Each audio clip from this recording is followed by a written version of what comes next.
is that I feel when I think back and I check myself in the mirror.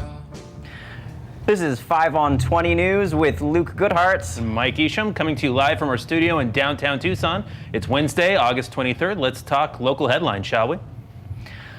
The Trumpster himself came to Phoenix last night for a wild speech that largely amounted to his greatest hits.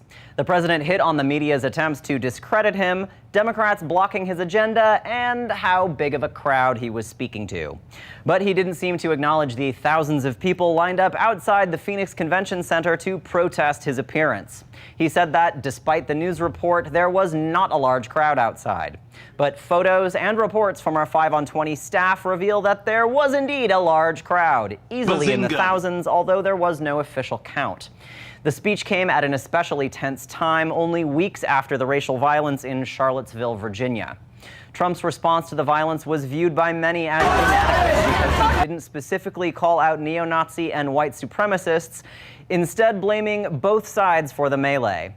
The Trump administration has suffered a series of resignations following his remarks, putting further pressure on Trump to denounce the groups. While Trump did mention neo-Nazis in the speech, he told the crowd that he had already denounced them, which wasn't exactly true. He also brought a copy of his statements from the post-Charlottesville speech, but it looks like he had some whiteout on hand. He left out the both sides section and called his statement, quote, perfect. Outside, tension ran through the streets as the Trump supporters and protesters stood on opposite sides of Monroe Street in downtown Phoenix. Insults and slogans were hurled back and forth, but no violence broke out as police stood in the middle with riot gear. After the event was a different story as police began firing tear gas canisters, flash grenades, and rubber bullets to disperse the crowd. Phoenix Police Chief Jerry Williams said that the officers were forced to protect themselves, the community, and property, and that they did so successfully and professionally. He says that protesters threw gas at police and that caused the response. However, according to our own Zaira Olivier, who was on the ground at the time and was tear gassed, the police responded with force for no clear reason. Here's a clip of the madness in Phoenix last night. We're in Phoenix, the police. There's explosions. There are children in the crowd. Pepper spray.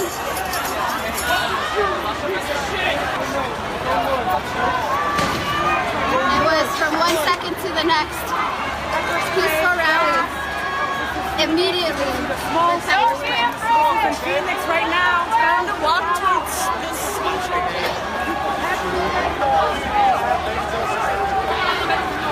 We have a medic over here. There's a medic! We need a medic! We have medics! If you need a medic, we have a medic right over there.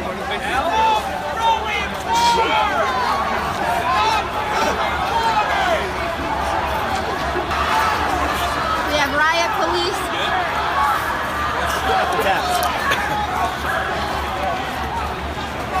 Hey, let's go back here. Vamos. Wait. Jessica! Let's go! Hold on, guys. Let's go. Hold on, we're not doing anything. Yeah, but they're coming. Vámonos. Come on. Jessica! Let's go! Brittany! Wow. That's, I don't even know what to say to all that.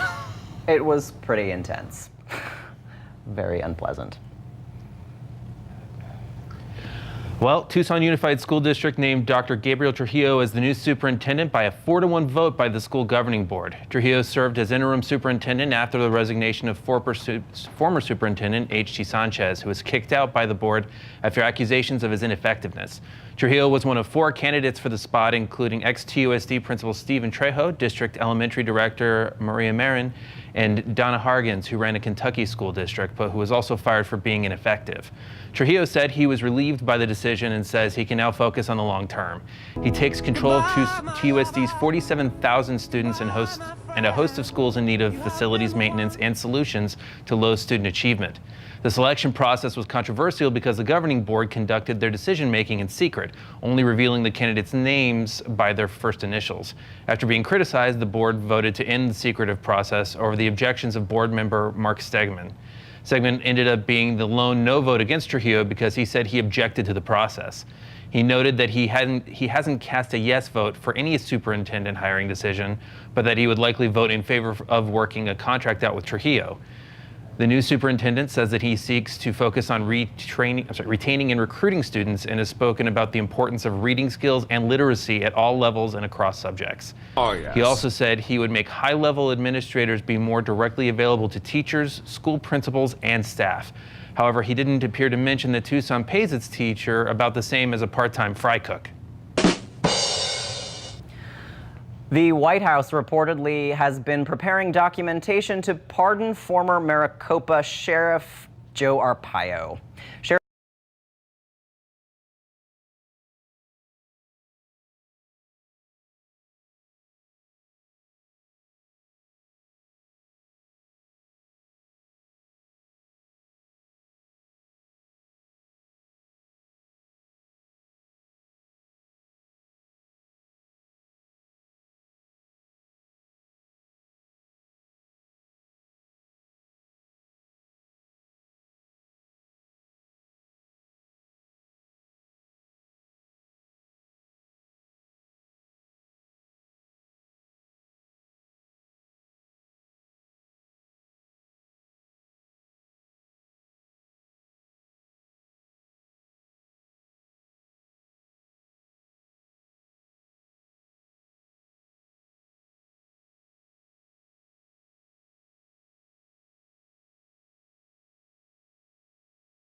techniques nationwide as he leads the new commission.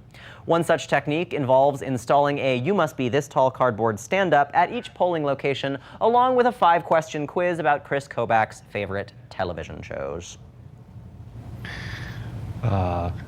Dozens of people were killed in Yemen's capital, Sana'a, earlier today by an airstrike targeting the Houthi rebels.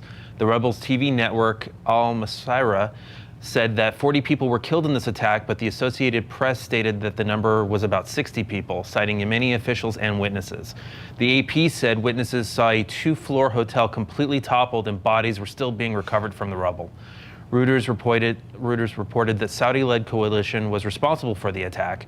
Saudi Arabia has been fighting the Houthis for over 2 years in support former President Abed Rabbo Mansour Hadi, who was exiled. The Houthis are allegedly aligned with Iran, Saudi Arabia's largest enemy. The U.S. has provided weapons and support to the Saudis in the Yemen war, which has crippled the population with more than 10,000 lives lost. Yemen is also experiencing one of the largest outbreaks of cholera in history, with hundreds of thousands dying from the disease, which is caused by polluted water. The polluted water is a direct result of the war, in that much of Yemen's infrastructure was destroyed in the thousands of bombings by the U.S.-backed Saudi regime. ISIS released a statement saying they can't wait to mosey into Yemen and gather up all those new recruits and thank the U.S. and Saudi Arabia for all the hard work that they've done. The U.S. has decided to cut nearly $100 million in aid to Egypt and hold back another $195 million until it sees improvements in the country's human rights record. The U.S. has given Egypt almost $80 billion in military and economic assistance over the past 30 years. A U.S. official said that they will continue to support Egypt in its fight to defeat extremists, fight terrorism, and improve its economy. In response, Egypt said it regrets the decision and that the U.S. is underestimating the country's security needs. Egypt has come to play a central role in Middle East peace efforts, as they are both a U.S. ally and close with some of the countries where ISIS has a foothold. But at the same time, Egypt's President Abdel Fattah al-Sisi has locked up opponents of his regime. Egypt also passed a law last month that restricts charity and other non-governmental groups from performing development and social work in the country. Critics said that al-Sisi is using security as an excuse to rid the country of anyone questioning him. So it might be a surprise that the president approved the decision to withhold funding earlier this month, since Trump would love an excuse to rid the country of anyone questioning him. This also marks a change from the Trump administration's statements that human rights concerns would never overshadow economic or security issues. The decision to withhold funding was signed off by Secretary of State Rex Tillerson in the last week, according to a White House official. Tillerson said that the $195 million withheld could be accessed at any time as long as Egypt improved its human rights records. When asked if it was enough to reverse the recent NGO law, the White House official said, "I don't know what it will take." When asked if it was enough for al-Sisi to tell Trump that he was the greatest, most terrific president in history, the official said, "Yeah, that'll probably do it." Burn. Los Angeles is joining other so-called sanctuary cities to sue the Justice Department over what they claim are illegal threats to withhold millions in federal funding. The Justice Department announced the program last month, which would take away law enforcement grants if a city refused to cooperate with federal immigration enforcement. Law enforcement groups say they don't have the resources to police immigration and that it's a federal responsibility. LA joins the state of California and the city of San Francisco in the lawsuit. Chicago is also suing the Justice Department in a separate suit. Both suits claim that the Trump administration is unconstitutionally imposing its will on cities. Attorney General Jeff Sessions says that sanctuary policies fuel crime and make communities feel less safe. The Justice Department's grants are dependent upon 2 conditions being met. One is that it wants jurisdictions to give federal immigration authorities access to their jails, and the other is that cities provide at least 48 hours notice before releasing an undocumented immigrant. Some cities have refused to do so because they say they already have policies in place to prohibit them from handing over immigrants to the feds without a warrant. Cities also claim that the new rule make immigrants less likely to report crimes because of the fear that they'll be deported, to which Sessions replied, "Yeah, that's the point." This is 5 on 20 News with Mike Esham and Luke Goodhart. Don't forget to like, share, and subscribe to our YouTube and Facebook accounts for the latest Creative Tucson content. And feel free to bother us at info@creativetucson.org. Thanks for watching, and stay creative, Tucson. Bye-bye.